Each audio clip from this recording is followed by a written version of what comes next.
All right. Hello. Welcome to another episode of our podcast.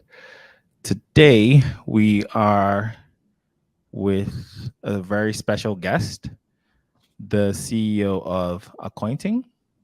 And he's going to be sharing with us how we can get ready for the tax season that's upcoming. We're going to be talking about a whole bunch of questions on how to optimize your taxes, and also hopefully we'll have some time to do a demo of how to use Accointing's platform to get yourself ready for the tax season. So my name is Jude. Welcome to the podcast, and also welcome Dennis, CEO of Accointing. Thanks a lot. Hi everyone. Thanks a lot for the invite. Excited to be here and talk a bit about my experience in the crypto space, and also experience with the tax authorities in the back. So in the past, so it could be very interesting, I think, for everyone to understand how to prepare correctly all the data sets, so that you're not in a situation where you come into huge stress when the authorities or the bank or someone else wants to know more about the past of your trading experience and like the trading that you actually did. So happy to share some insights into that, and go deeper into accounting in the end as well. All right, fantastic. So just like you said, let's start a bit about your background. So just tell the audience more about you and how you got into this thing called crypto. Yeah, happy to share that. So for me, it was kind of like a way in from the sides, as I actually was about to start my career in mechanical engineering. I studied in Germany in 2014, started my PhD, went deep into different research, material research, completely different field than crypto. But then a friend of mine actually recommended me to look into that space, and so I got addicted in 2015 with the space, got very deep into it, and then realized that after a while, okay, this is something very serious to go very deep into, and then decided, okay, I do that full time. Went deep into, obviously back then in 2015, 16, 17, all these different areas of ICOs, all the things that happened around Ethereum, the different networks that started to grow, the different communities that popped up left and right. So it was an exciting time, very small market back then, very easy to connect with the different players. So really community driven.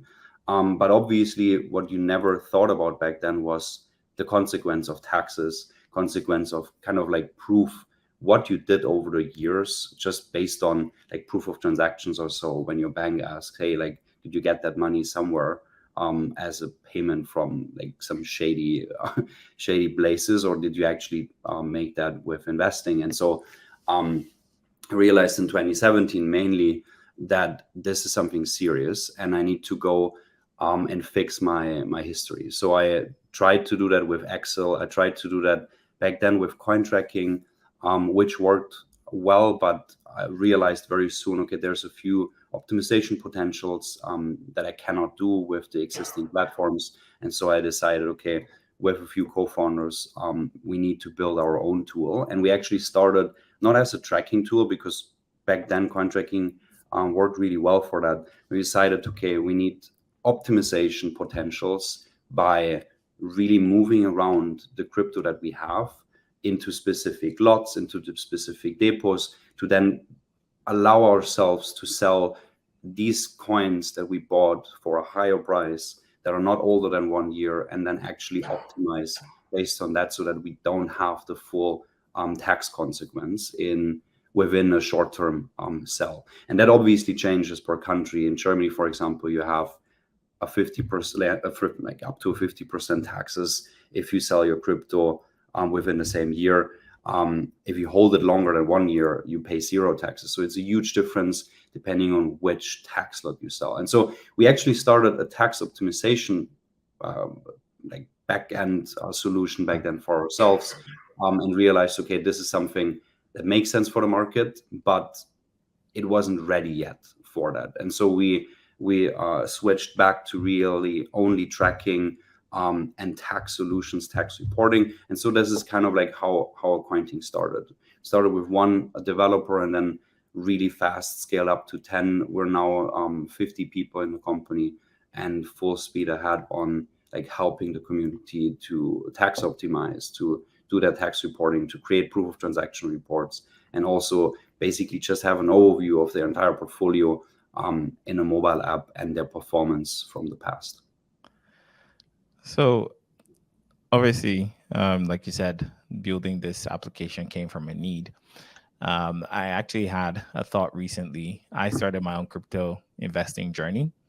And just like you, honestly, I didn't even think about taxes. Like taxes were an afterthought for me. And I'm just wondering, why do you think that is for a lot of investors? Like, why do you think people just jump into investing and then taxes become an afterthought and it's like, oh my God, tax time's coming. I need to put something together. Like, why do you think people usually fall into that kind of a mindset or situation? I think it's just something that, like, it's a consequence, and people think taxes are something that is only a burden. It's not something that you can use to actually create higher returns.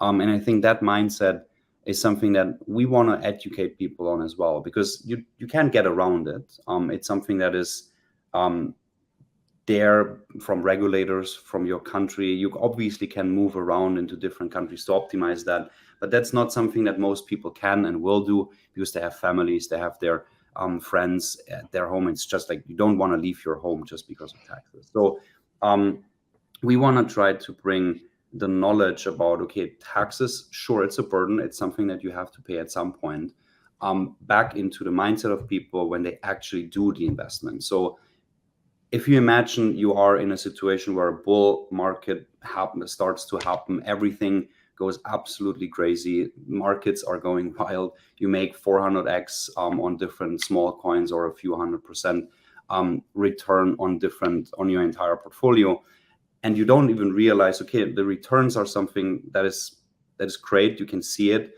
but it's not real. Like, the real return that you have is the net profits after taxes, because at some point the government will come back and actually ask for these payments. And so this is something where you can obviously make huge mistakes in your performance calculation, also in your positioning of your portfolio. And that's why I think, like, the mindset has to change. Currently it's really about, okay, this is something I do at some point, I don't care. But if you actually change that mindset into, I want to do optimized trading based on also taxes, you can have better performances, you will have better returns, net returns, and that is what it's all about. Because with brutal returns, you cannot buy a car. You need to actually have the net mindset to then understand what you really own. Okay, so two questions from that. We had a podcast where I actually said HODLing was a lie, because obviously people have to at some point take their profits. Like, you can't buy a Lamborghini or a house or whatever it is you want to buy just from profits on paper. Yes. So I want to, one, get your thoughts on HODLing and that, and then two, I noticed you've been talking a lot about like optimizing and using taxes very strategically. Yeah. So I would also like if you could share like an example of like how somebody can actually take advantage and use your tax in a very strategic way. Yeah, I think for that I can also share my screen in a bit. Okay, Kind cool. of like go a little bit into an optimization tool that we have built around this. But basically, why I'm always like, so go back to the holding period and basically the hodling mentality. I think hodling is a good thing because you kind of help people to protect themselves from mistakes. So what we realized in the community um, in the last 2 years, also in like in in my friendships, I realized that a lot of people tend to go in, they understand the market, see that there's huge potentials, they look left and right, they go into Twitter and see there's people that make a few 100% profit on different coins within a few days. So they want to try out gambling, right? They want to go deeper into day trading. And for most people, because they really don't understand it, it's purely gambling. So you can better go to a casino, I guess, than trying to gamble in crypto, in my opinion. And so what we realized is that if you tell people just go in, hodl, they're more safe. On average, they make more money because they don't make the mistakes of like falling into the bear trap, bull trap. Basically, when everything goes up, most people have to believe that this will never fall down again. So they think, okay, it's like Bitcoin is at $70,000. This will go absolutely crazy to 250. There's not even a risk that it goes down. So that's what the mindset of people is in a market like this. And then it drops, right? It drops down to 40K. People think this is the absolute bottom. It cannot go lower than that, but it's not even a 50% drawdown.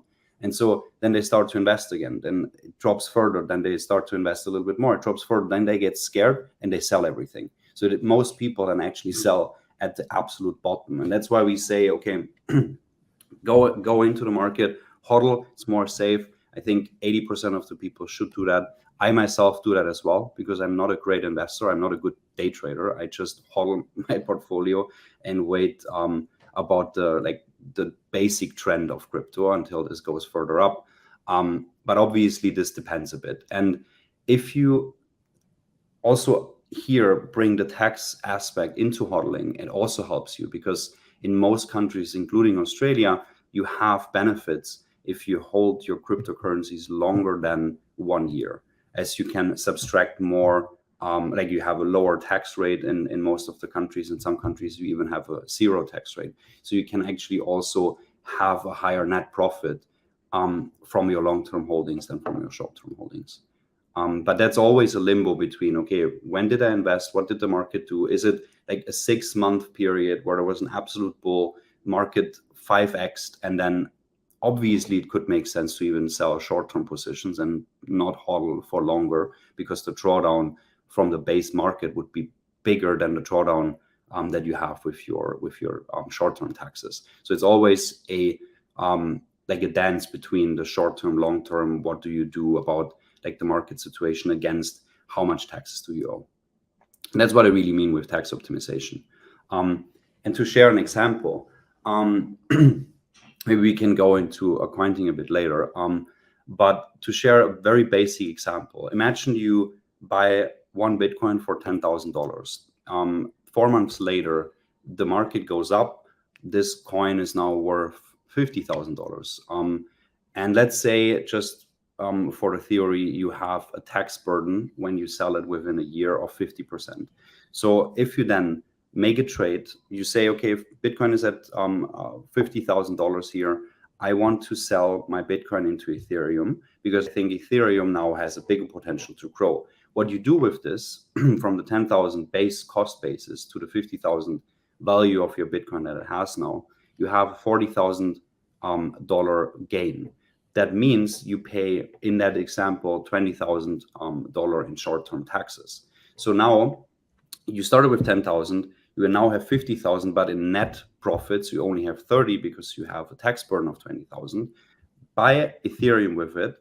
Ethereum, let's say in 2 months later, goes down because we come into a situation like now, everything falls. Your entire portfolio is now worth again $10,000 and you still hold your Ethereum. The problem is you now have $10,000 value in your portfolio as Ethereum tokens, you realized the gains in Bitcoin that created 20,000 losses. So overall, you actually net minus 10,000. And so you come into a tax debt with your overall portfolio if you don't realize the losses that you created with your Ethereum asset against the gains of your Bitcoin trades in the past. And so with that, you see how big the impact is of like actually optimizing and having that in the mind of the day trading, or even if you only reallocate every month, to have that in the mind is the best like a performance optimizer that you can have, because it's the easiest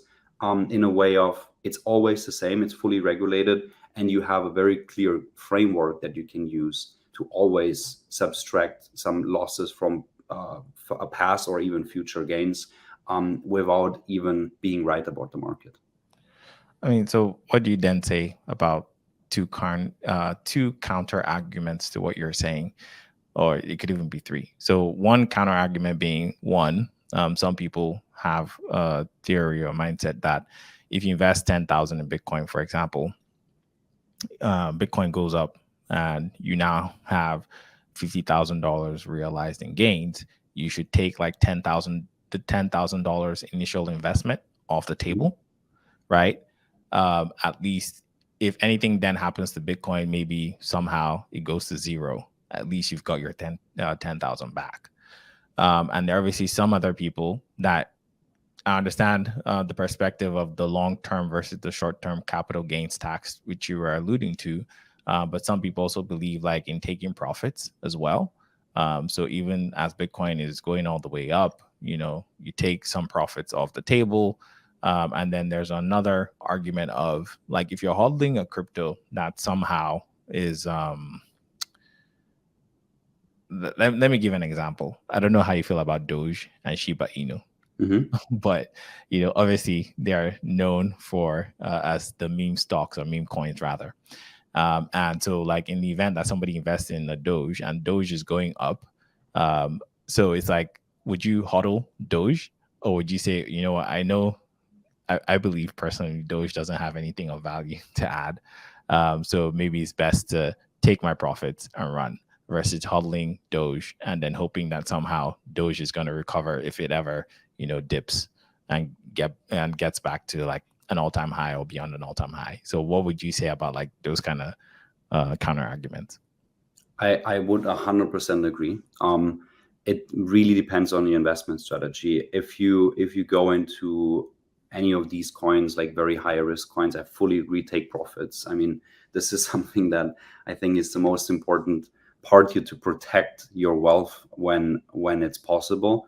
And think about the risk aspect as well. So that's something fully 100% agreed.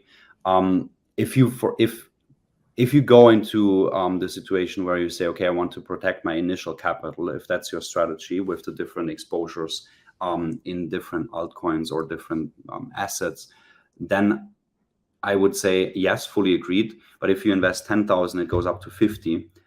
You actually have to take out a little bit more than 10,000 to actually cover that tax that you realize when you sell that specific amount at that time. So you actually have to take out, for example, 15,000 to actually cover the gain tax that you realize with that, and not only 10. So with that, you actually are in a safe spot with that type of strategy. If you only take out 10, you end up having 7 in your bank account because you actually realize something. So this is just something to consider on that part. But on short-term gains, I fully agree with you. Short-term gains in different assets, especially high-risk assets, it's obviously better to realize them, have that money, subtract the taxes. I'm not saying that tax saving is always the best strategy. I'm saying this is a part of a strategy that you can use in some times in your investment cycle, but there's other times where you should completely disregard it. Because personal experience in 2017, 18, especially in 2018, when I still lived in Germany, I actually made a huge mistake, a huge decision mistake before everything went pretty much to zero back then.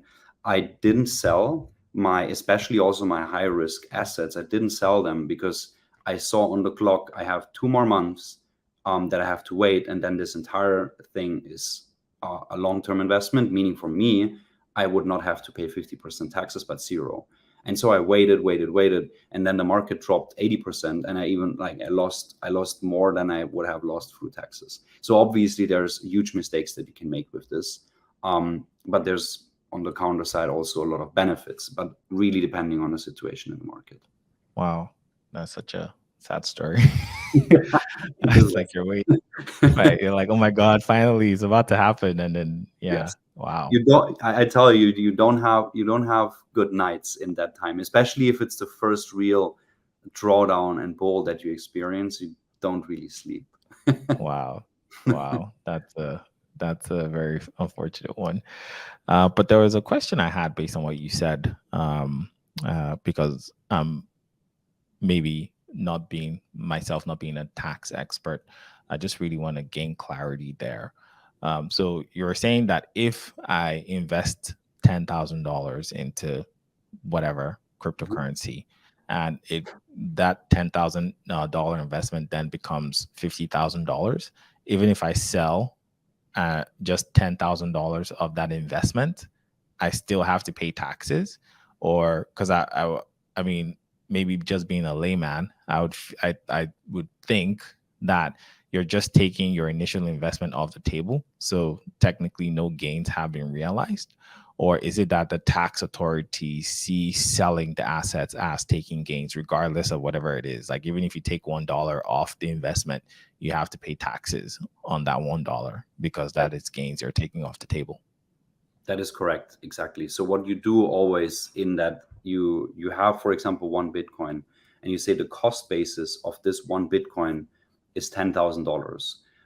So 0.1 Bitcoin then is worth, at the beginning, $1,000 with a cost basis of $1,000.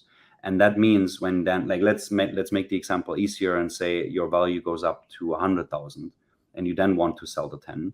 So that means the value, like the proceeds that you create if you sell the entire Bitcoin at $100,000 value, is 100,000 against the cost basis of 10,000. So your overall gain would be $90,000 that you have to realize. And if you take the example of only taking out the initial invest, in that case, that would be the $10,000 that I now sell. They are obviously worth the proceeds I create are 10,000, and the cost basis against this is $1,000. So that means I realize $9,000 gains on that sell. And these $9,000 I have to pay taxes on. And if you have, depending on a tax rate, obviously, if you, let's say you have a 50% tax rate, you would have to pay, or like you create a tax debt of $4,500 in that example. So that means you would actually have to get out a little bit more than the 10,000, but obviously on that amount that you get out more, you also pay taxes on. So it's a Yeah, little bit like, if you want to have a base case of 10,000, you have to get a little bit more out than actually the 10,000 to cover that difference. I see. So what you're essentially saying is, whatever it is you want to take out, it's going to be considered proportionally speaking. So if you take out 10% of the gain, 10% of the total portfolio, it's essentially saying that it's also going to look at the cost basis as 10% of whatever you Exactly. initially invested as well. Gotcha. It's That always, you makes always use the cost basis, and there's different calculation methods around this. There's first in, first out, last in, first out. There's average cost basis where you actually, when you buy Bitcoin to like multiple times, you add these cost bases together into a pool, and you have an overall cost basis above your entire crypto holdings, and that really makes a difference then in how much you have to take out more. And that's something then with an Accointing or with any of these crypto tax and tracking tools, you can actually find out about your like specific cost basis of a specific sell that you do of a specific tax lot, and with that you can actually plan what the real net would be that you can take out. gotcha. So I I'm also thinking, like, based on this whole situation, NFTs really exploded like last year, I think it was, Yeah, and even some parts at the beginning of the year.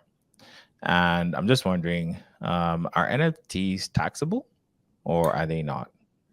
they are in some countries. In some other countries, there's no real regulation yet around that. Mm, But I would assume that most of the countries would tax NFTs at some point, officially as well. So yes, I would always consider paying taxes on them just to be safe, no matter in mm, what country you are. In Accointing, we are now about to integrate NFTs. We obviously always have a lack of integrations because we have, like, what we do is we see what the market does. We understand what the market actually needs and what type of, like, direction of DeFi, liquidity pool provisions, NFTs, whatever, actually stays, and then we integrate it. Because for us, it's obviously a lot of work to build these different areas out. And for us, NFTs is now something we are integrating. There's other tools that did that before us. The risk with that is always that you integrate it, regulators have not decided yet how to tax it, and you have to change your entire system again. So that's why we decided to wait a bit. We're a little bit behind on NFTs, on that area, but I would say definitely consider always, just to be safe, that there's some tax consequences when you sell them. okay, that's good. So next up, I think, as you said, if you would be able to give us a demonstration on how we can manage our taxes using your platform, that would be awesome. 100%. Let me try to share my screen, actually. Can you see it? Not yet.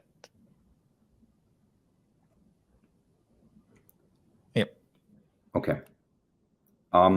So yeah, this is so. In overall, we have two platforms here. We have the desktop version and we have the mobile app. The mobile app really shows the same information. It's just that you have alerts, push notifications, and a few more features just to keep track of your daily portfolio and, like, markets and list feature and so on, to follow some friends. But the base setup here is very simple. We have an overview of your entire portfolio. You can see your allocation in different assets, see the price changes when you bought and sold different assets in the past. Let's see if there's a, yeah, you see, like, the green and red dots depending if you sell and buy. You can analyze a bit how you performed in different cycles and when you bought it. Here I actually have an example to show you tax loss harvesting in a bit. You can go deeper into your net profits. So really net profits after the, like, here, not after realized taxes, because it always changes in the country, but net profits against losses and gains and different things that you cash out. So if you move out funds from your portfolio, there are still profits, and in most of the tools they would then be subtracted from the net profits. But here you actually see the real value that you made. How this entire thing works is basically, it's very simple.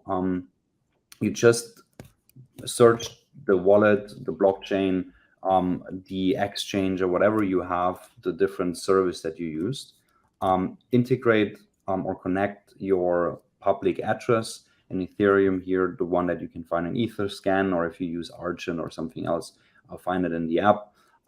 You connect it, save it. Accointing imports the entire history. We understand swaps, understand different mechanisms that you use from the DeFi space, and integrate that into the full data set automatically, so that you don't have to do much by yourself. You do that the same thing with Ethereum you do with your exchanges. For example, if you search digital search, integrate the API connection automatically. So you go to your platform, there's a description down here how you can find that. Go to your platform, search the API key created, and we import your balances, your historical trades and transfers, and connect everything in one big portfolio. So with that, you have a full overview of everything that you own, all the things that happened in the past with different classifications, different tax consequences on it, and different performance consequences on it. So you will have a full overview also about like your staking rewards. You have a summary in the report itself, where you see all the airdrops that came in, all the liquidity pool income, all the funds that you added into your portfolio. So you have actually not only like the compliance documents, but also a full understanding of your performance and just get your personal wealth in crypto. Once you integrated all of this, went through different review steps to identify some unknown currencies, maybe identify internal transactions, which is very, very important. And that's also a differentiator to, at least in the past, to most of the other competitors that we have, because we actually focused a lot on these topics. Because if you send your own funds from Ethereum, from your Ethereum wallet, for example, into digital search, into a different wallet, you have an internal transaction that then translates the cost basis from one wallet into the other wallet and doesn't realize any gains. It's very, very important. But in the past, at least, most of the tools did that wrong and then created a realized gain, lost the cost basis, and then everything is wrong. You basically then cannot use the report as a correct one because you would pay too much or too little taxes on that. And you have a completely wrong understanding of your average cost basis and performance. So that's very important. You go through the review steps. After this is all done, you have a perfectly set up portfolio. You understand everything that happens on a daily basis as we refresh the connections depending on usage every day, every hour, every 2 days. And then you can find, like I said, average buy prices, your current losses and profits, see some social metrics here, how you perform against others in accounting users. You can then go deeper into the tax optimization part, which is here one of the examples, just like this currently the German settings. One of the examples shows when one of your Bitcoin that you bought back in April in 2021 turns into a long-term position. So you see in this graph when in 2022 which of your assets turn into a long-term position, how much percentage of your holdings is a long, how much is a short-term holding, and what's the actual short-term gains or losses in that taxable year that you can realize. So in that case, it would obviously make sense, depending if you think the market stays like that, it makes sense to kind of wait until like here it wouldn't make sense to wait because you want to realize short-term losses. Actually, if that would be a positive return, you would want to wait until this graph here jumps up and then realize gains that are a long-term position to reduce your taxes. In that case, it's actually the opposite. Here there's a mistake. There was a mistake being made if you just look at it from a tax perspective, as you would have want to realize the losses before it turns into a long-term position, so you can subtract more from your taxable short-term gains. And so with that, we can go deeper into that if that's interesting. But there's a lot that you can read out of this. And then basically at some point, if you need your report, if that's for a bank or just for the tax authorities, you just click through this flow. You create a document that shows you all the different files that you need, depending if you file by yourself, if you file with your CPA, or if you file with an online tool like a TurboTax or something like this. There's an automatic upload functionality, and you see all the different things that you did. In this case, it's an empty one because we only did trades in 2021, but for in 2020. But then you would have an overview of all the taxable income, all the taxable disposals, a summary of all the ad funds that you have as non-taxable income, non-taxable disposals, depending on the country you're in that case, the US. So that's a very, very quick overview of what Accointing can do for you and how this works. Happy to go deeper into some specifics.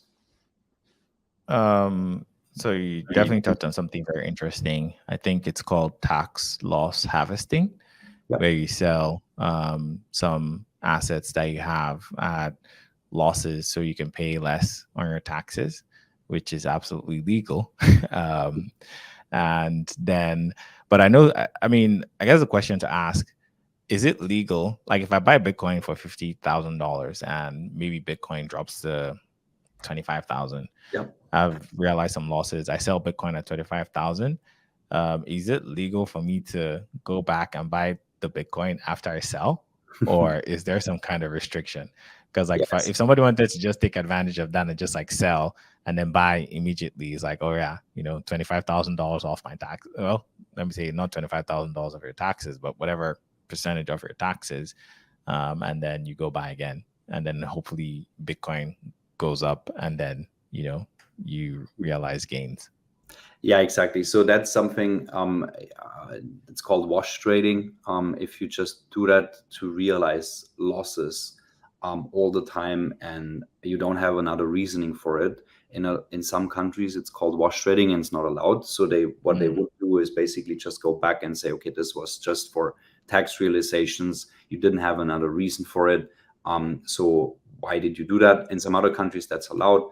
So you just have to be a little bit careful. What we actually are working on currently in that tool that I showed here with the tax loss harvesting and optimization part, we adding a lot more functionalities country specific, as this is a very general feature at the moment, and you have to know your situation of your country by yourself. So what we do is now adding more information about like what is considered a wash trade in the country settings that you have in your account, and how should you interact with this tool depending on your country situation and on the current regulations. And with that, it makes it a little bit easier for everyone to go through that, and we guide people better to really understand what this means. There's also a lot more potential there, where you can basically take another asset that, historically speaking at least, has a very similar performance than the asset that you want to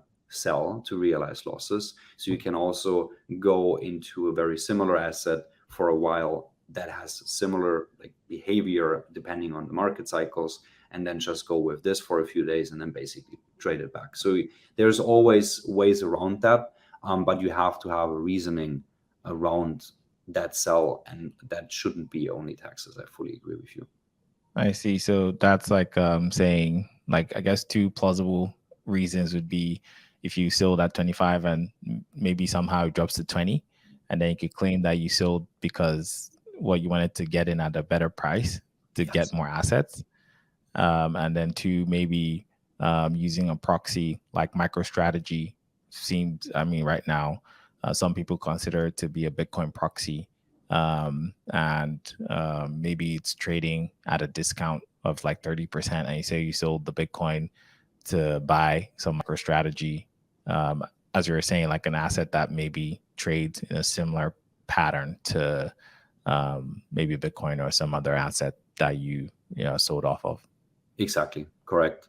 Or you do that. A lot of people do that also in the end of the year before the tax year is over. Realize it. Also, you have to consider paying taxes, right? So you always have that argument as well. There's a lot of different arguments around this, and that's exactly the reason why we need to have a second iteration on that feature to really make people understand specifically for their situation how they can interact with it, to not create any mistakes.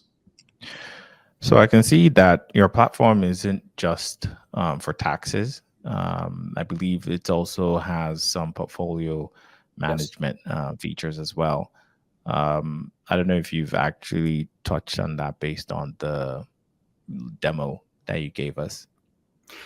Yeah. So basically, our product vision and the vision of the company always falls back. If you want to make it very very simple, obviously we want like it has different elements, but if you just look from a tax perspective, what we want is basically we want to help the crypto space to become more mature and a part of the financial ecosystem by providing compliant solutions that people can interact with and make their lives easier, so they can be actually compliant in the market. And with that, crypto can grow faster as well. That's one part. But the other part obviously always comes back to we want to help people make money. We want them to have an understanding of their P&L, and especially about their net P&L, because that's what they really own. And so that's why another like extension of Accointing that we're currently working on and deploying in the next months is really going way deeper also in that portfolio management aspect, as we have the full database for it. We have the full understanding of a user's portfolio, and can then give the users way more insights into what they actually did right or wrong in the past, how they currently are positioned in the market, and so give them more insights into actually what they do, what kind of risk factor they use, how risky are they allocated in different assets, and so on. So there's a lot that can be done to help people understand their portfolio better. We're not going to tell you should buy or sell. Obviously, that's not a great idea in most of the countries you need. It would be even illegal. But we want to help to get a better understanding of how you can be better in the space, and how you can be safe in that crypto environment. So yes, there's going to be more and more performance indicators, performance tools that we're integrating. There's actually a very nice announcement coming out in sometime in August or September. So that's something that is going to make Accointing a way bigger asset for not only taxes, but for your entire life cycle. Oh, that's awesome. Because I can think of myself getting into crypto as a new investor. I started out on Coinbase, at least in Australia, not the best platform to use if you're an investor. And I hopped from one exchange to the next, to the point that, without a portfolio tracking software, I don't even know, like I'd have to go to Coinbase to see when I bought the coins, because I made the mistake of buying the dip without realizing there were more dips. So so I got in on like different prices for different cryptocurrencies. And obviously, like you said, come tax time, if I'm trying to figure out, I think I sold out of some positions actually. I'm trying to figure out what price did I get in, when did I get out, like how many times did I buy from what exchange or the other. Like, it's just a mess. And so using a software like Accointing is definitely going to be awesome. So the question I then have is security on your platform. Mm-hmm. So obviously we are aware with all the hacks taking place. I think How Many One was just hacked. There's a lot of user data, especially financial data on your platform. So what exactly do you guys do to keep the data of customers protected? Yeah, very good question. So first, it's only read access. So obviously, it's not something where people then can interact with it, because a lot of it is the public address. We explain people how to set up the API key. So it's only read access to the platform. So we only can actually read what happened in the past. That's the first step. That's the base step of the security here. So we don't actually touch any user funds. I think that's the most important one. The second one is we have a full separation of user data when it comes to emails, and all of the personal information is in a completely different setup than the database with the financial information. So even if someone would get access to our database to then get users portfolios and basically having an overview of the different portfolio sizes and trades, they would not have any personal information connected with it, as this is connected through some user IDs with a different platform that is completely separately set up and protected as well on different access levels. And so with that, you have a complete separation of the financial information from the personal information. And that's the second step that we do there. And also, our CTO is pretty much his main focus is really to keep that safe, to keep that upgraded over time, and to protect the user data as best as possible from any outside hacks. If we want to go very deep into that, I obviously would have to invite him. Yeah, I think that's a great explanation, because I think I like the fact that you're separating the personal information from the actual portfolio. So if anything happens, it just have it's almost like you're getting useless data, You can Yes. see like, the financial information, but if you can't put a face to the data, then that's, protection. That's pretty awesome.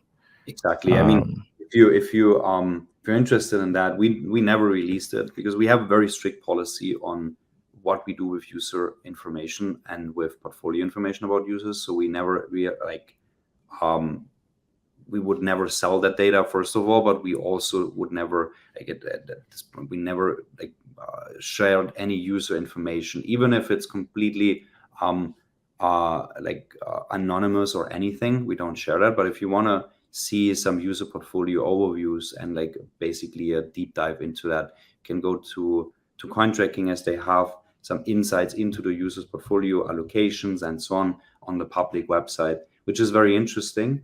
But there you also see, I mean, that's kind of like the information that people would get if they would have access to our full data set, which is basically just, hey, how many people have Bitcoin? What's the allocation of their portfolios? What's like the size of the portfolios across the few 100,000 users that we have?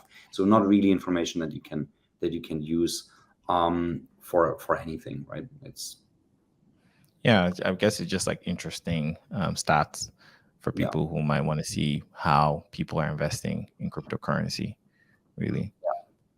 So, also, I mean, based on the preview or the demo that you gave us, Mhm. obviously, looks very smooth, lots of integrations. The question I then have is, I like to think you're consistently updating and adding new integrations or new, yeah, to your to how people can import their portfolio. But Yes. what happens when you don't have that available? How would somebody still be able to use your platform to, do their tax optimization? Yeah. So very good question here. There's two things. First, we have an amazing feature that comes out in the next weeks, which helps us to integrate CSV files, any CSV file, within a few minutes. So that's great. That means that if you have any exchanges or anything where you have access to a CSV file with the historical trades and you want to integrate that, then just send a message to our support channel and ask them if they can do that. If you have the CSV to actually share, that would make it even easier, and we're super fast to then integrate the CSV access in the future. Obviously, our goal is at some point to have API access to all the major exchanges and wallets and blockchains that are out there. That's just like something that has a little bit of a delay. So what we do is the most used exchanges through CSV that we don't have, where we don't have an API connection yet, we always upgrade them and add more and more and more. If you then like until then, or if you just want to like be fast and you don't want to wait until you have integrated anything, even through a CSV, what you can do is you basically just type in a manual wallet, or you go to a specific other wallet that we might even show but don't have the API connection. Can either use a manual data input, if it's just like a few transactions that you did on that exchange, or use our template. So the template is basically just an Excel file that you can then fill out with the different historical trades uploaded with the correct time zone, as this is very important. Some CSV exports or Excel exports from exchanges are in UTC, some others are in your local time zone. So it's very important to identify the time zone just to be able to match any transfers that also go from like your Coinbase account to your account that you integrate here. Very important to have the correct time zone to basically see the internal at the correct time. And then integrated there, it's very simple to use, and that's like a workaround that you can take for now. Then And the next question I have is it possible to use, or are you planning on maybe adding integration for stocks? Because like for me, for example, even though I'm invested in cryptocurrency, I also do some stock investing as well. And I know I've sold out of some, positions myself on certain assets. And so I'm just wondering, like, is that something you have currently, or is that something you're planning on doing so that people maybe have like an all-in-one platform where they can manage all of that versus doing crypto on your platform and then you doing, stocks on something else? So as of now, we're fully focused on the crypto environment. So to that is it's basically a question of when you do that. At some point, we will integrate more assets, stocks, gold, whatever it is, into the platform as well. It's just a focus point. So what we do is we always analyze our target users, the users that we can actually serve the best, and also want to understand or analyze how these users change their behavior over time. So if we see that after 6 months, a base user that is perfect for our platform goes into NFTs or into DeFi or into stocks, or he left like he goes to any other platform and churns out of Accointing, we understand what is the target market that we want to keep first. And so in the first step, we would then integrate that specific area that we need to track as a capability into the platform to then serve this customer. If we then realize, okay, 6 months later, there's like 30-40% of our users leaving us after 6 months because they also have stocks and they want to have the capability to trade and track stocks in Accointing as well, we would obviously then add the capabilities for that target group. So it's always just a priority based on user behavior of our target user to then understand like what are the correct strategical steps of when to integrate it. And that's why, for example, we were very late with NFTs because our target users were mainly working on like specific blockchains, but also on mostly centralized exchanges. That means that there was not too much churn caused by NFTs. Now this is like more serious. That's why we're integrating NFTs. So it's really just about a prioritization of the strategic steps, how to get there. But at some point, obviously, we want to have the full experience for a user when it comes to investment. Okay. So the obviously, how is the pricing for investors on your platform? One, and then two, is it possible, seeing as you are in the crypto space, do you have any mechanism to accept cryptocurrency as payments, or do you consider that as like too risky for you at the moment? Good question. So maybe I can start with this. We would love to accept crypto as a payment. We currently don't do that because of our back office, like the finance team, pretty much not because it's their fault, but because we use tools that automate everything, that pay VAT in the different countries.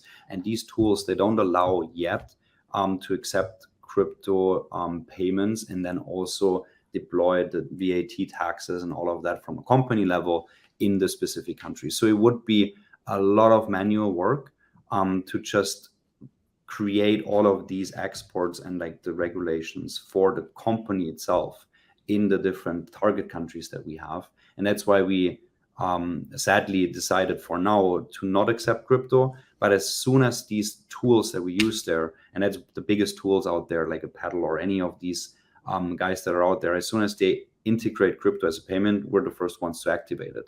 It's just that we don't want to just accept crypto and then have a problem from a company setup perspective, as you need like another 5 people to handle this if you want to do that manually. It's the reason why we don't accept crypto. It's funny because we're a tax tool, tracking tool, and we don't accept crypto. That's kind of like the thing that shouldn't happen, but it's just capability wise of the market there. It's not there yet in the sense of company accepting crypto and the other parts that need to be automated to make it scalable. I hope this is changing in the next 2-3 months. I mean, there's a lot of bigger companies and like all of these software provider tools that integrate crypto now, so that should be fixed. Okay, so what do you think about the whole, I guess this is a little sidetracking based on what you said, talking about 2-3 months. I know that there's a new regulation, I think called MiCA, about to be passed in the EU. What are your thoughts on that regulation?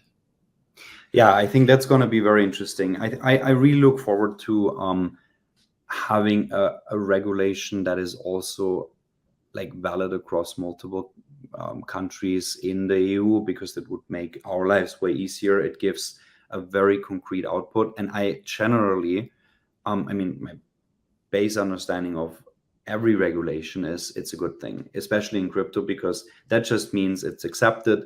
I mean, I don't know if you remember the time 2 years ago or so when there were the first regulations coming into crypto, also in the US, when they kind of started to talk about you need to report every transaction that's bigger than $10,000 in crypto and all of that. That was a huge discussion, huge problem for a lot of the communities, where they said, okay, the regulators are going to destroy crypto. It's not the case at all. I see it exactly the opposite way. I think regulations are great for the market. It's the only way for the market to really grow. If we want to stay a niche market, then obviously it's annoying. But I think everyone that is in that space wants crypto to succeed and be that big financial revolution.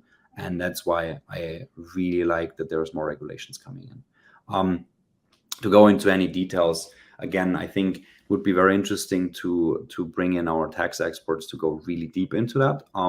But in overall feedback on that, regulations are great for the market, in my opinion, if it's not wrongly set up. As like in the past, for example, in Germany, they tried to set a regulation for staking, where you would bring every asset that you stake or that you use to stake tokens would change from a 1 year holding period into a 10-year holding period. That would have been absolute catastrophic, absolute chaos to even keep track of it. And really happy that they now reverted that. So that's kind of like the risk there, right? And we're trying to help as much as possible to lobby there a bit with the resources we have. Obviously, we can't be big in lobbying at this point, but we're trying to be engaged as much as possible to help the regulators also to make the right decisions on the regulations, and not just do something because they don't understand it correctly.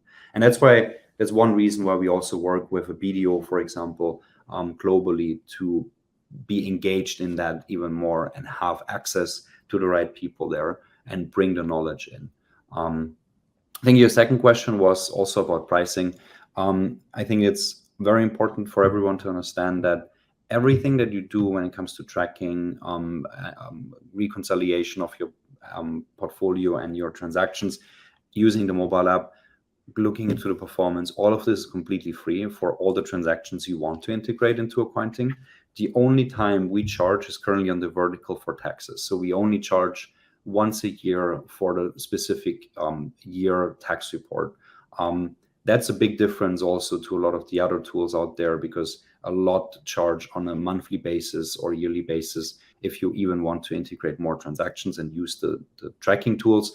For us, that's completely free. The only time is really a tax report. When you want to buy that, you have to pay. Wow, that's awesome. Definitely will be checking you guys out for my own portfolio tracking. I mean, and then based on what you said about crypto regulations being a good thing, definitely, maybe we're gonna definitely won't want to show this video to the Bitcoin maxis, because they're all anti crypto regulation, saying that's a bad thing and they don't want regulators in the space. But like you said, a lot of investors who are now getting into the space do believe that regulation is good, because it just gives clarity to everybody in the space as to what to do and what not to do. Because as we have seen, especially in America, there seems to be a lot of retroactive, punitive action being taken against cryptocurrency companies, saying, hey, you did this, you did that, when there wasn't any regulation at the time to dictate what they were supposed to do. And then once there's regulation, then they're being fined, which I think doesn't make sense. Agreed. And that is bad in the end, but the regulation itself prevents that. And so even the Bitcoin maxis, I guess they want crypto to become bigger. So there's no other way. And there was never anything else in this world that was there to stay, became bigger without having the government on board as well. So that's not possible. Cool. And also, I think you already touched on some of the points already, where you mentioned the difference between you and other platforms being that you are free for all the portfolio management except the taxes. But for somebody who's like considering options out there, like what would you say is the real, like the key difference, the unique value proposition that you have on Accointing versus like the competitors in the space? Like why should they use you instead of somebody else? Yeah, I think there's a huge difference, obviously, in capabilities. I think, I mean, if you look into the market, there's around 25 competitors or so that I have on top of my mind, that I also keep track of what they're doing. So all of them obviously have different peaks, like different things that they do better or worse than the others. I think the main difference is that we work since the beginning very closely with tax experts like a BDO that also checks our systems, goes deep into like how we actually keep track of the classifications and the classification combinations, the data quality that we have. So I think like our focus since the beginning, and that was very hard in the first 2 years because people didn't really want that precision, but our focus was always having the highest precision possible, and having the best output when it comes to being like completely correct on the compliance parts as well. So this is like our real core focus, and that's why these big firms also like to use us, because we pretty much like have the correct output there and are very flexible in changing that. Other tools focus a lot more on being very fast in the different new expansions of the crypto ecosystem. They're very fast with NFT integrations, very fast with different DeFi protocol integrations, but that obviously comes with a cost. You cannot be that fast plus have a very precise, correct output, but that really depends also on what you want. If you just want to see an overview of your portfolio, you might be better off with someone like a Zapper that really focuses on DeFi and NFTs. So that's obviously something that we currently cannot compete with when it comes to NFTs and like real, like very deep dive in DeFi, but they also don't have tax reporting. So it's depending on your needs. I think in this current market, there's not one tool that can give you the full experience with everything, but there's different tools that are serving you perfectly for your like specific target user. And we have our target user being in exchanges, in some wallets. They do some DeFi. They're not yet in NFTs or will go into NFTs, or we actually have NFT support in the next 2 months. But as of today, we don't. So we have more the users that are like the investor base. They trade on centralized exchanges, even trade on decentralized exchanges, but don't do the most crazy things out there, because that would be something that you have to integrate manually in Accointing. It works. We have the capabilities to integrate everything, even NFTs, but it's currently a manual process, so it's not fully automated. And I think that's the big difference, that you really just have to choose based on what you did in the past, and also probably what you want to do currently and in the future, of what tool you should actually use. Okay, that's awesome. And then lastly, before we let you go, so what do you think of the current situation in the markets? Like how, well, obviously not financial advice, but what do you see, and what are your thoughts on, like, maybe the next three, because some people are saying that we're going to have a bear market for like maybe 18 months. Some believe that by the end of the year we're going to be out of the situation. What are your thoughts on that, and like, what do you see happening? Yeah, I think if you look into any Bitcoin fundamentals or the market fundamentals, I think it's the crypto market itself is not in a bad situation overall. What I see is pretty much the impact from the global ecosystem, like the global financial world into crypto. And currently, crypto behaves very similar to a tech stock, pretty much. So you have all these tech stocks that also went absolutely like down in the last months. Same behavior in crypto. I think the global impact is what defines how long this current bear market stays. I mean, we're in that market now since more than 6 months already. I think it's pretty much like almost 8 months. where we are in a downturn since the last all-time high. And like me personally, what I do is I wait a bit and see if there's any more dips to buy. I believe in crypto in the long term, so I don't really care about short-term losses or any kind of like short-term downturns in that way, as I don't lose interest in the crypto like idea and the long-term positioning of it. As a day trader, I obviously would be very careful, because I think we see a lot of volatility. But again, as I said before, I'm not a trading expert. I'm not like an expert in reading the markets on a daily basis. What I believe is the idea of the crypto ecosystem, the blockchain, and I believe that this technology is here to stay and it's not going to go anywhere. So that's why I'm kind of like buying whenever I have the chance, in a small dip, and stay put and hodl. So aside from Bitcoin and Ethereum, like um, what do you think is the most promising cryptocurrency? I mean, for me, it's about risk. So whenever I think the market is too volatile and goes down, I go currently in the current market. I always go back into Bitcoin. I'm not a Bitcoin or Ethereum maximalist. I have both. So I really like just switch forth and back a bit depending on the volatility of the market. But I mean, they have different use cases in the end. So I don't believe that I will be in one 100% or in the other 100%. I think I'm always in between, where I keep like 30-40% of my portfolio in the one and 30-40% in the other, depending on the current market cycle. But I think it's very interesting to understand also the switch between, I mean, if you want to call it Bitcoin and altcoin cycles, I think there's a very interesting concept around this, where you can always obviously see different dynamics changing in like these different asset classes, and you can see momentum in like taking off in one and going down in the other. And I think with that, it's very interesting to just go forth and back slowly between these assets to kind of like play the trend. That's what I would do, and not. I mean, I'm not a day trader, so I really go for the trend. I see. Fantastic. All right. Is there anything else you would like to share with our subscribers?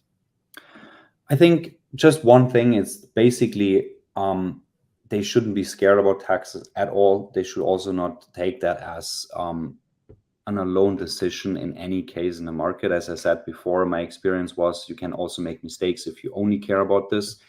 Just see it as one thing you cannot go around. And if you have some time, especially in a market like this where you don't even invest, you're very calm in that current situation, I guess. Take some time and just keep track of the different exchanges and wallets that you have integrated into Accointing. And then with that, you will just be a little bit more safe, or like you have more peace of mind when it comes to actually preparing that, because you already have the base. It costs nothing. It gives you a free like overview of your portfolio, and it also gives you the security that depending on what exchange you use, you have the data in Accointing, and even if the exchange disappears, has a hack, goes down, whatever, or changes any of the historical price info, like transaction information, you still have all your records in Accointing. And that's, I think, very important, because some of them, they change the access to historical transactions, and then you just have to argue too much. It's just a big pain at some point when you then have to get that information, you don't have it. So just use that free offer, I would say, and keep track of it. You're a little bit more safe. All right, fantastic. So before we go, I also want to say I believe we have a discount offer from Accointing. I believe it's 20% as well. So that will be in the description below. The link will be in the description below for everybody who's watching this. I really want to say thank you so much, Dennis, for spending some time with us today and really sharing your knowledge on the industry and taxes. I definitely have learned a lot. I definitely will be checking out your platform. And I hope some of our viewers as well will be able to get some benefit from the video and from your platform. So thank you so much for being here. Thanks a lot. It was great All to right. be here. All right. See you. Bye bye. Bye.